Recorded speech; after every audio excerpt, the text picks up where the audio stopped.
స్వామితో కనిపించినప్పుడు రకరకాల ట్యాగ్ లైన్స్ రకరకాలుగా జరిగిందది ట్రోలింగ్. ఏం జరుగుతోంది? ఏదో జరుగుతోంది. జిఆర్ స్వామి చికోటి ప్రవీణ్‌తో కలిసి వెళ్ళడం ఇవన్నీ.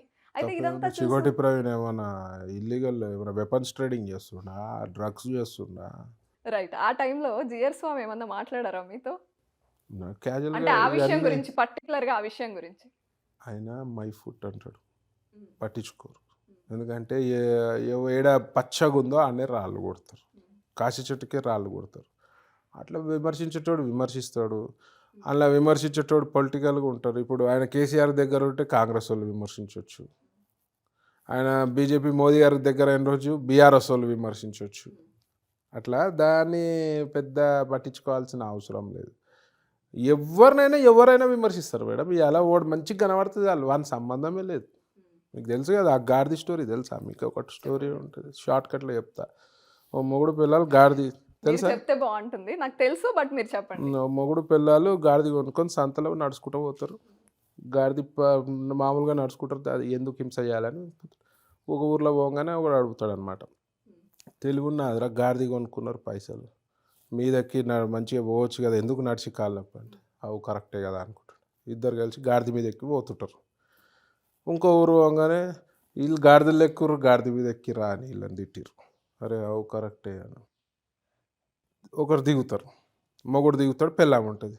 ఇంకోరు పోగానే మగుడు సిగ్గు లేదురా పెళ్ళాన్ని గాడిద మీద ఎక్కించుకున్నావు నువ్వేమో నడుస్తున్నావు నువ్వు పెళ్ళాన్ని భయపడతావా అంటే అరే ఇదేం పరిశాన్ అని పెళ్ళాము దిగి మొగుడు ఎక్కి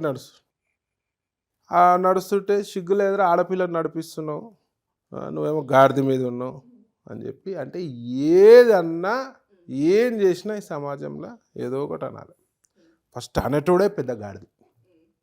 గాడిద పరుగు తీసినట్టు అవుతుందేమో జంతు ప్రేమికుడిగా చెప్తున్నా. ఓకే. యూజ్లెస్ ఫెలోస్ ఏదో ఒకటి అనాలని చెప్పి ఇవాళ ఎన్ని కామెంట్లు నేను పట్టించుకోను. నేను కామెంట్లు చదువుతా. ఇప్పుడు మీ యూట్యూబ్ ఇంటర్వ్యూ అయిపోయాక కొన్ని వ్యూస్ పోయినాక చూస్తా కామెంట్లు. ఎక్కువ శాతం ఏమున్నాయి. రైట్. ఇది నోట్ చేసుకోండి. చికోటి ప్రవీణ్ గారు ఖచ్చితంగా కామెంట్స్ చూస్తారంట. మీకేమన్నా అడగాలనిపించినా, మీరేమన్నా చెప్పాలనిపించుకున్నా ఇక్కడ కామెంట్స్‌లో తిట్టాలనిపించినా చెప్పండి. రైట్. తిట్టొచ్చు, ఇంకో ఆప్షన్ కూడా. మెచ్చుకోవాలనిపించినా మెచ్చుకోవచ్చు. మీరు తిట్టినంత నేను చెడ్డోని కాదు, మెచ్చుకున్నంత మాత్రం మంచోని కాదు. ఎవడు మనస్సాక్షి కాడికి తెలుసు కదా మేడం.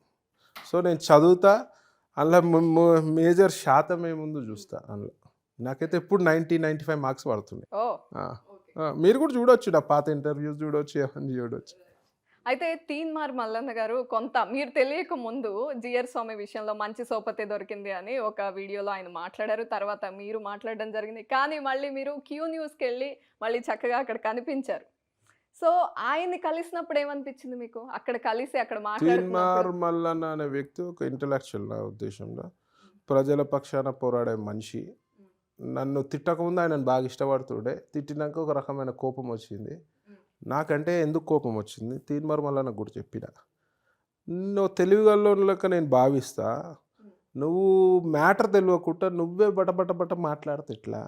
నువ్వు మ్యాటర్ తెలుసుకొని పర్ఫెక్ట్ ఆధారాలతోటి మాట్లాడాలి. తీన్మార్ మల్లన్న పిలిచిండు ఆయన.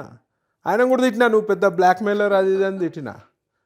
నేను చెప్పిన నువ్వు ఉట్టిగా నిరాధారపూరితమైన ఆరోపణలు వేసినావు కాబట్టి నేను కూడా నీ మీద నిరాధారపూరితమైన ఆరోపణలు వేసిన. చెల్లుకు చెల్లని చెప్పారా? అట్లే లేదు ఇక అట్లా ఆయన కూడా సారీ ఫెల్ట్ అయ్యాడు. సారీ చెప్పిండు. నేను కూడా సారీ చెప్పిన. మంచి మిత్రుడు. ఇప్పుడు మేడం తెలియని సందర్భాల్లో ఏదన్నా నేనే మిమ్మల్ని ఏదన్నా అన్నాను అనుకో, వన్ డే నేను రియలైజ్ అవుతా అక్కడ నాకు శత్రుత్వం అవసరం లేదు కదా. నాకైనా ఆస్తి గొడవలు లేవు కదా. పాలల పంచాయతీ లేదు కదా. సో అందరితోటి మంచిగా ఉండాలనేది నా భావన. కానీ ఉండనియ్యరు, గెలుకుతుంటారు. నా రూట్లో ఏదో నేను పోతుంటే గెలుకుతుంటారు. గెలికినోనికి సమాధానం మంచిగా చెప్తారు. రైట్.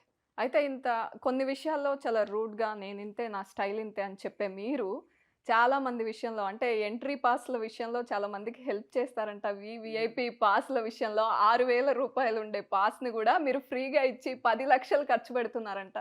ఎవరు గోవాకు పోయినా చీకోటి అన్న గుర్తొస్తాడు. నెలకి ఎన్ని ఎంట్రీలు అంటే అదొక టోల్ ఫ్రీ నంబర్ లాగా కాల్ చేస్తారా గోవా ఎళ్తే? మొన్న మంత్ ఎండ్ మా బిజినెస్ టైం అది. Huge business time. మనకు కూడా ఒక లిమిట్స్ ఉంటాయి. జనాలు అర్థం చేసుకోరు. న్యూ ఇయర్‌కి. న్యూ ఇయర్‌కి నేను ఎప్పుడు నా ఫోన్ ఫ్లైట్ మోడ్ పెట్టే పరిస్థితి ఏర్పడ్డది మనం. ఓ. హ్మ్. ఎంత అని తట్టుకుంటాము. ఇప్పుడు మీరు వెళ్ళారనుకోండి, నేను హ్యాపీగా ఎంట్రీ ఇస్తా. ఆయన వెళ్ళిండు అనుకో ఇస్తా. ఆయన ఫ్రెండ్ నేను ప్రవీణ్ చికోటి గొప్ప అని నాకు దగ్గర అని చెప్పుకోనికి నాకు బొక్కెడతా అంటే ఎట్లా అవుద్ది మేడం? ఆ, ఇస్తుంటాము. ఇంపార్టెన్స్ బట్టి ఎంట్రీలు ఇస్తాం. వద్దురా నాయన పోకుండానే చెప్తా నేను. Goa it's not a place. మీరు పోండి, తిని తాగి ఎంజాయ్ చేయండి కానీ డబ్బులు ఆడొద్దు అని ప్రతి ఇంటర్వ్యూలో చెప్తా. కానీ జనాలు ఇంటర్గా మిమ్మల్ని బాగా పాపులర్ చేసిన గుడివాడ మళ్ళీ పిలుస్తుందా? అంటే సంక్రాంతి వచ్చేస్తుంది, రేపు వెళ్తున్నా నేను గుడివాడ. వెళ్తున్నారా? ఇవాళ నైట్ విజయవాడ వెళ్ళి రేపు గుడివాడ హిందూ సమ్మేళనం ఉంది. ఓకే. ఇవాళ వెళ్తున్నా. ఇవాళ అంటే రేపు పొద్దున్న ఉంది సమ్మేళనం. సంక్రాంతికి వెళ్తా, సరదాగా వెళ్తా. కోడి పందాల్లో ఆడను, ఎందుకంటే వద్దని చెప్తారు నన్ను. నేను టెంపుల్స్కి వెళ్తా. ఓకే. నాకు మిమ్మల్ని ఇష్టమైన ఆడొద్దని చెప్తారా? ఆడొద్దని కాదు, బరిలోకి వెళ్ళొద్దు అంటారు. ఇప్పుడు ఇంక ఎలక్షన్ మూమెంట్ ఫుల్ హాట్ ఉంటుంది ఆడ. నేను వెళ్ళా అంటే ఇంక అంతే సంగతి. ఓకే. రైట్. అయితే మీ కమ్యూనిటీలో లీడర్స్ తక్కువ, వైశ్య కమ్యూనిటీలో లీడర్స్ తక్కువ ఉన్నారు. ఖచ్చితంగా మనలో కూడా చాలామంది టాలెంటెడ్ ఉన్నారు. ఆ బిజినెస్లు స్లోగా ఉండడం, లేకపోతే చాలామందికి హెల్ప్ చేయడం వరకే ఆగకూడదు, మనం రాజకీయాల్లో కూడా స్ట్రాంగ్గా ఎదగాలి అనే ఒక దాంతో మీరు ఎక్కువ కష్టపడుతూ ఉంటారని విన్నాం. వాస్తవమా? కమ్యూనిటీలో కొన్ని ఏళ్ల నుంచి వైశ్యులని రాజకీయంగా తొక్కేస్తూనే ఉన్నారు. సో ఇలా మా లోపల మేమే ప్రక్షాళన చేసుకోవాలి. ఎందుకు మనము మారాలి? పోయి ఎవరి దగ్గరనో పోయి చేతులు కట్టుకొని ఒక మంత్రి దగ్గర పోయి నిలబడే పరిస్థితి ఎందుకు? ఇవాళ ఒక వైశ్య లీడరు, ఒక ఎమ్మెల్యే క్యాండిడేట్ నిలబడ్డాడు అనుకోండి, అందరు కమ్యూనిటీ వైపు పనిచేయండి. ఇవాళ ఒక్కడే ఒక ఎమ్మెల్యే ఉన్నాడు. ఇవాళ కాంగ్రెస్ పార్టీ అయితే ఒక సీట్ ఇవ్వలే వైశ్యులకి. అంటే ఫైనాన్షియల్లీ స్ట్రాంగ్ ఉన్న వైశ్య కమ్యూనిటీ ఇవాళ 7 to 8% రోషే గారు ఉండే. తర్వాత ఎవరు ఉన్నారు చెప్పండి? టీజీ వెంకటేష్ గారు, రోషే గారు. ఇప్పుడైతే ఒక టికెట్ కూడా ఇవ్వాలి కదండి. నేను అనేది ఇవ్వాలి కదా. మీరు సమతుల న్యాయం చేయాలి కదా అన్ని కమ్యూనిటీస్కి, అన్ని కులాలకి. అంటే వైశ్యుల్లో నుండి వెళ్ళి టికెట్ ఆశించినా ఇవ్వలేదు అనుకుంటున్నారా మీరు? కాంగ్రెస్ ఇవ్వలేదు. నేను పేరు చెప్పా, చాలామంది అడిగినారు. కాంగ్రెస్లో, బీజేపీలో ఇచ్చారు, గెలిచినాడు ధన్పాల్ సూర్యనారాయణ గారు. అనేది ఏంటంటే ఇవాళ ఒక ట్యాక్సులలో కట్టేటోడు ఎవడన్నా హయ్యెస్ట్ ట్యాక్స్ పేరు ఉండే కమ్యూనిటీలు అంటే మేము కడతాం వైశ్యులలో. వైశ్యులు అంటే ఓన్లీ కిరాణా షాపులు కావు, బిల్డర్సు, పెద్ద పెద్ద మాల్స్, బిజినెస్లు, చాలా పెద్ద బిజినెస్లు ఉన్నాయి.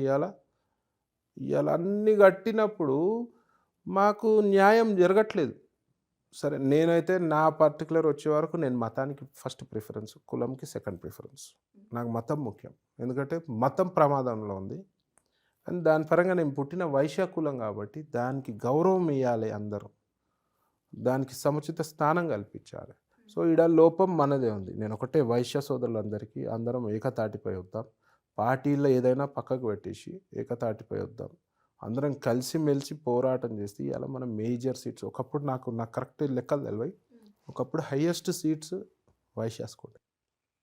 ఇలా హయ్యెస్ట్ సీట్స్ ఇవ్వమని అంటలేం మేము, మాకున్న పాపులేషన్ పర్సంటేజ్ ప్రకారం ఇవ్వండి, డబ్బులు పెట్టుకోగలుగుతాం. ఇవాళ వైశ్యులు అంటే అందరితోటి మంచిగా ఉంటారు, ఊర్లలో కానీ ఎక్కడ కానీ. ఇవాళ ఎగ్జాంపుల్ మిరియాలు కూడా పోతే ఇవాళ మా పాపులేషన్ ఎక్కువ వైశ్యాస్ టికెటే లేదు. మరి తొక్కించుకుంటున్నావా అనేది మీరు ఆలోచించుకోవాలి, వైశ్యులు ఆలోచించుకోవాలి. ఇక తొక్కించుకునే రోజులు లేవు, ఇక తొక్కే రోజులే ఉన్నాయి. ఇక్కడ చికోటి కూడా వచ్చిండు ఒక ఆయన. సో దానికి ఏం భయం లేదు. తొక్కే రోజులు వైశ్య సోదరులందరూ కూడా రాజకీయంగా ఎదగాలి. ఏ పార్టీ నుంచి అయినా సరే పార్టీలకు అతీతంగా ఎదగాలని చెప్పి నేను మనం చేస్తాను. రైట్. చికోటి ప్రవీణ్ గారి అంతిమ లక్ష్యం ఏంటి పొలిటికల్గా? నేను చెప్తున్నా కదా, ప్రజలకి చేరువై ఉండి ఇవాళ ప్రజలకి ఏ సమస్య వచ్చినా చీకోట అన్నది రావాలి అని ఒకటి మొత్తం రాష్ట్రం అనుకోవాలి. ఏ ప్రాబ్లం వచ్చినా చీకోట అన్నది చెప్పాలి. సుఖం వస్తే నాకు దావత్లకు పిలవకండి, సుఖం వస్తే పిలవకండి, హ్యాపీ మెస్లో పిలవకండి, మీకు కష్టాలు వచ్చిన రోజు నన్ను పిలవండి, నేను వచ్చి నిలబడతాను. థ్యాంక్ యూ సో మచ్ అండి. థ్యాంక్ యూ అండి. All the best. Thank you very much.